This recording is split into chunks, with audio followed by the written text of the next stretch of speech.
Welcome to the Tipping Point Show. I'm Jimmy Evans, and I have a special show today because Dr. Mark Hitchcock is joining me, and we're going to be talking about some current events, some incredible things that are in the news, and we're going to be answering your questions. And so I'll introduce him in just a second.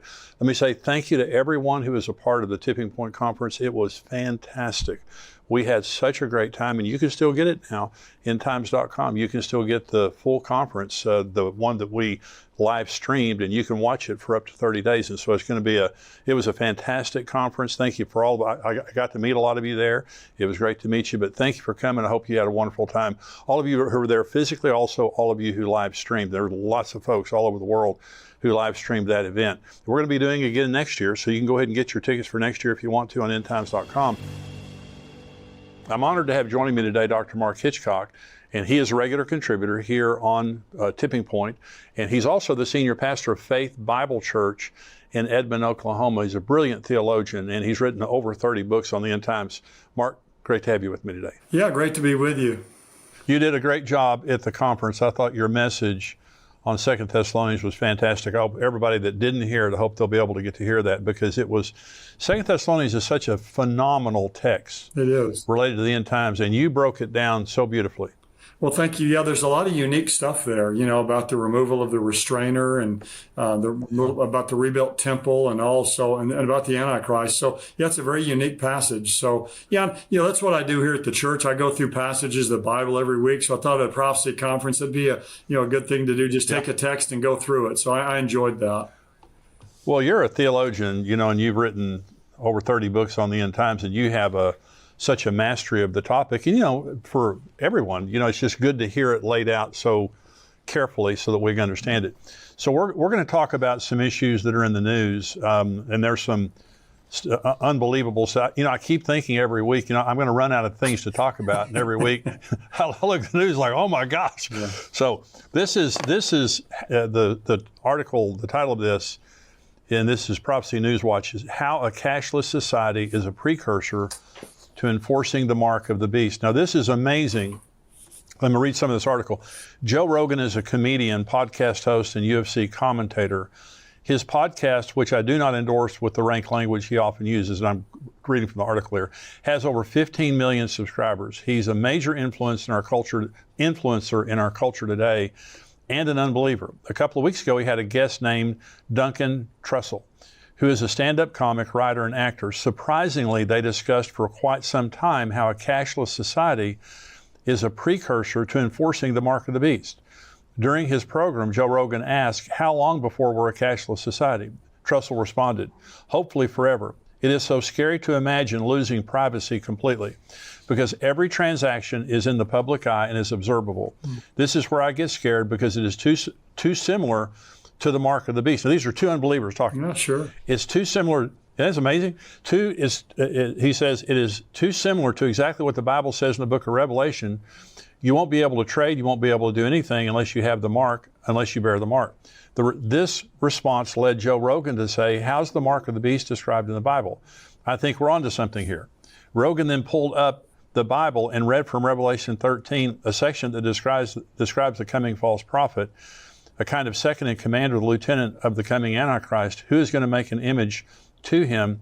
The influential podcast host read this entire section live on his broadcast. This is a well-known unbeliever talking at length about the mark of the beast, reading the book of Revelation, making this connection between a cashless society and the rise of the Antichrist. On the heels of that conversation, the new Amazon One technology is about to go nationwide. And then it goes on to talk about all the different cashless mechanisms that are coming into play at ballparks, at grocery stores, and all the things like that. Isn't that amazing, Mark, that Joe Rogan and his guests will be talking about the mark of the beast? Well, it is. It just shows how there's just kind of this collective sense out there that people have that where this world's headed, and we're getting near closing time. I thought it was fascinating. I listened to that. I don't listen to Joe Rogan all the time, again, because of what the person said. A lot of his stuff's a little bit rank. But I listened to that, and one of the things I thought was fascinating is he even was trying to pronounce the Greek word charagma, which is the word for mark. And he was trying to figure out, what that word means. And I think somebody must have texted him while he was talking there. And he kind of gave a little bit of that. But then he talked about how, like it's a tattoo or a brand or something like that. So, yeah, just, out there in our world today, you have people who don't even know anything about the Bible at all, yet they know about this idea of the mark of the beast. They know about this coming cashless society, and it's something they're openly talking about. It's just another kind of indicator of where our world is today. Well, I'm very excited to announce that we have a pastor school that's coming up October 10th to 12th right here in Southlake, Texas at our XO Marriage Center. I want to invite you to be there. I've done these pastor school now for many years, and I love teaching church leaders. This is for senior pastors, church leaders of all type, how to have a healthy church. That's what we're going to do. We're going to be talking about church government, philosophies of ministry, assimilation, how to bring new people into your church and get them assimilated in, how to take care of yourself as a leader, and many other topics. Now, this is a small group that we're going to have. It's under 100 people. It will fill up very quickly. And so if you're planning on coming, you need to sign up very quickly. And so under 100 people, we're going to start on Tuesday night, and we're going to have just a meet and greet around 4 o'clock in the afternoon. My son Brent and I are going to greet you, and then we're going to take you on a tour through our XO Marriage Center, and then we're going to go eat dinner together. Then the next day, we have teaching from 9 to 4 with a lunch break. And then the final day that will be on Thursday from 9 to noon, and then we'll be finished there at noon. So this is a day and a half conference. We'll begin on Tuesday night with the meet and greet, then a day and a half conference. We're going to have a lot of sessions teaching. We're going to have a lot of Q&A. This is very interactive, so this is not all just teaching at you. There'll be teaching, but there'll also be a lot of Q&A and a lot of interaction, and that's why we're keeping the group small. So this is going to be beginning now on Tuesday, October 10th, October 11th, and October 12th through noon on October 12th. I want to see you there. If you're a church leader, you need to come and you need to sign up very quickly. You can go to pastorschool.com to sign up.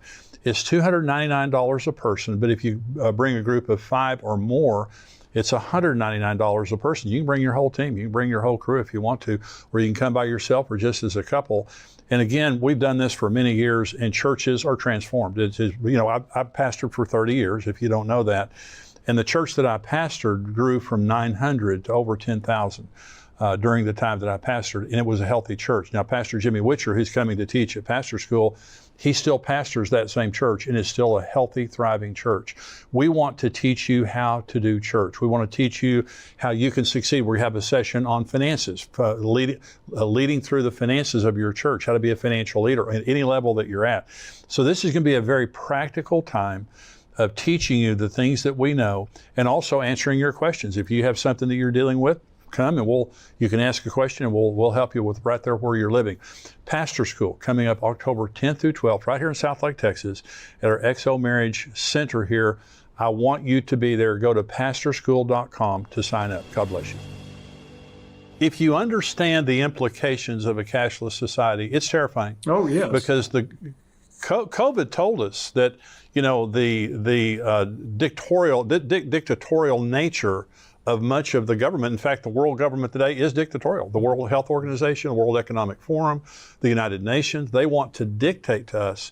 And this is an article, and I think you've got one like it there.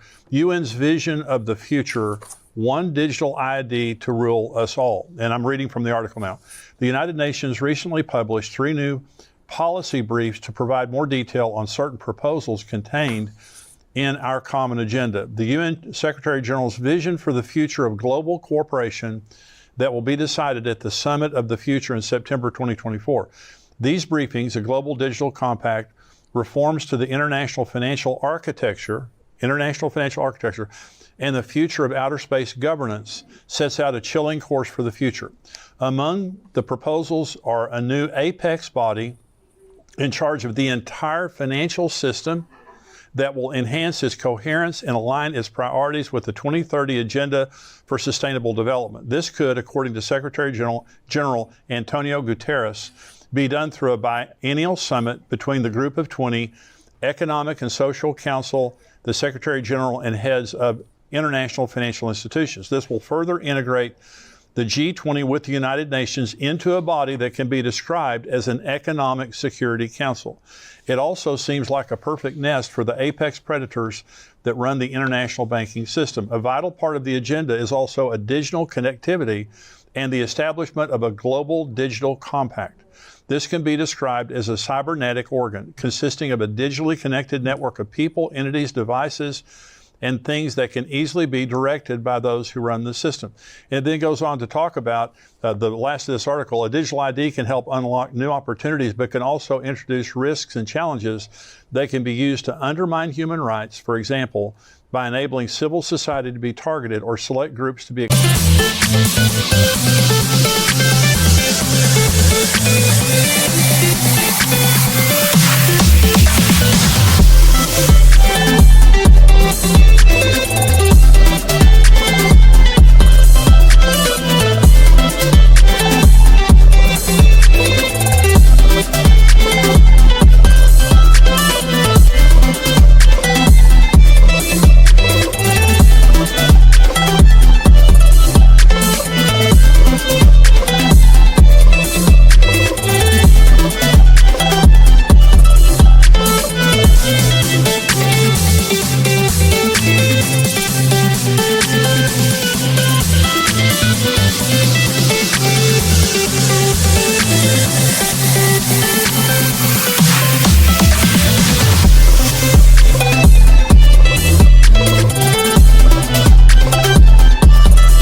excluded from social benefits. This is the mark of the beast. I mean, this when I read that, the UN, in conjunction with the G20 and international business leaders, are coming into a digital global compact, and they will decide the values of the financial system and who can use that financial system. That's right. And China already has all these things in place too, so they would join with that easily. But yeah, there's an article that I ran across, the same thing. It says G20.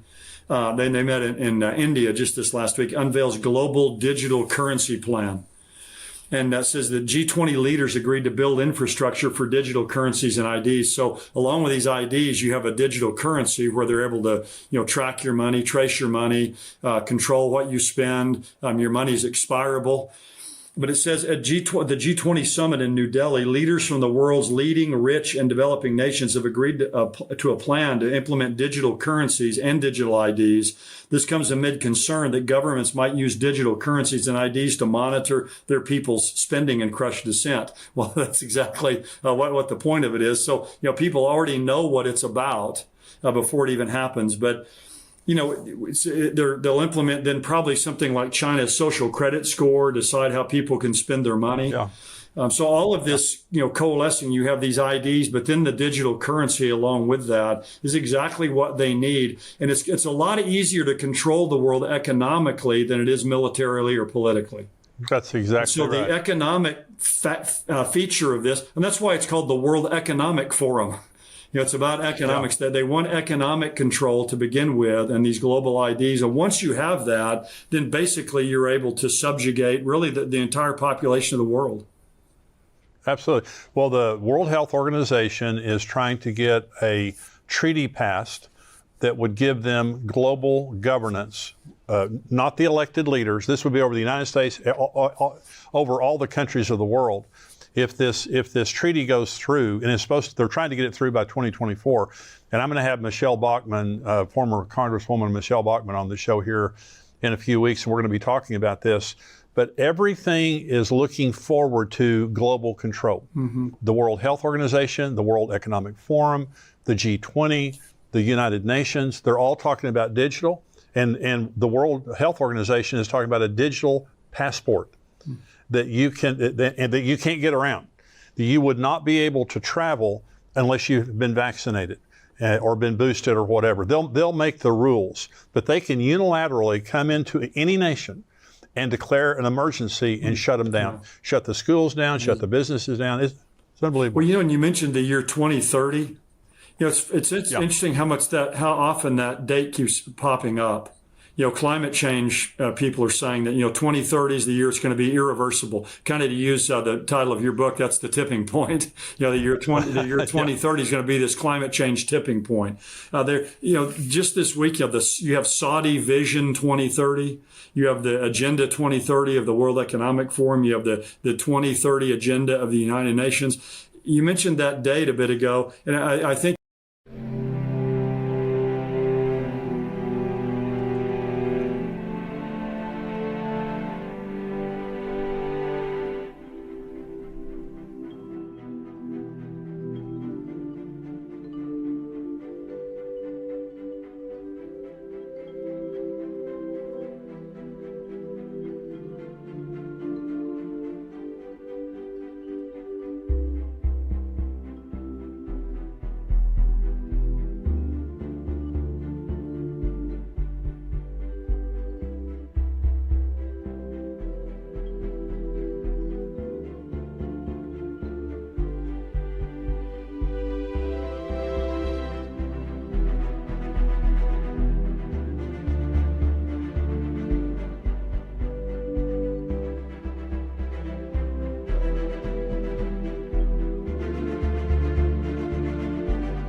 there's even Egypt Vision 2030. Everybody seems to have 2030. Everything that's out there, it's all happening by 2030. I just think that's interesting. You have this date that's out there that all these key issues are tied to. The World Bank has called for all the countries in the world to implement universal health care by 2030. The World Health Organization and UNICEF want global access to basic sanitation, which certainly we're all for, but they want that by 2030. So you can just go through and put in 2030 and just find out all these different agendas that really coalesce around that year. It's interesting. Why that year? Why has that year been picked? Well, that's very interesting. This can't go on forever. The technology, the world events, Iran, Russia, you look at all the things. It is coming together. At some point, it's going to let go. Ray Kurzweil, by the way, Mark, he's the chief engineer for Google. He said by 2030, humans will be hybrids.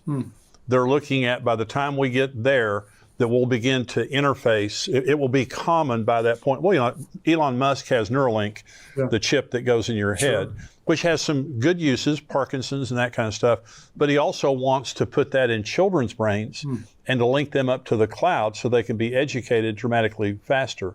And so there are some very, you put that together with AI, that's a pretty, scary kind of a deal. 2030 is 7 years from right now.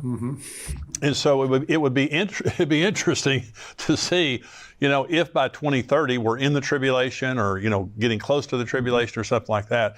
But everything is coming together and everything is getting worse.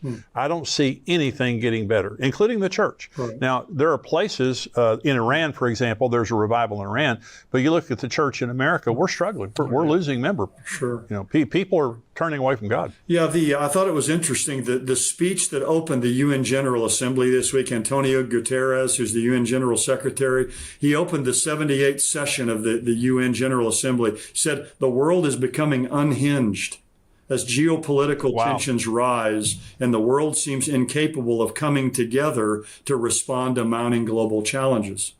So, the world's becoming unhinged. Well, we see that, but the world's incapable of coming together to respond to these challenges. Well, one of these days after the rapture, the world is going to come together. And that's what they want, and that's what they're seeking and desiring. And of course, it's going to happen under one man with all these IDs and central bank digital currencies and all this control. So I thought that was interesting. I mean, here this man is saying the world's unhinged. And that's exactly what we're saying, and that's kind of what Joe Rogan was saying as well in some ways. Yeah.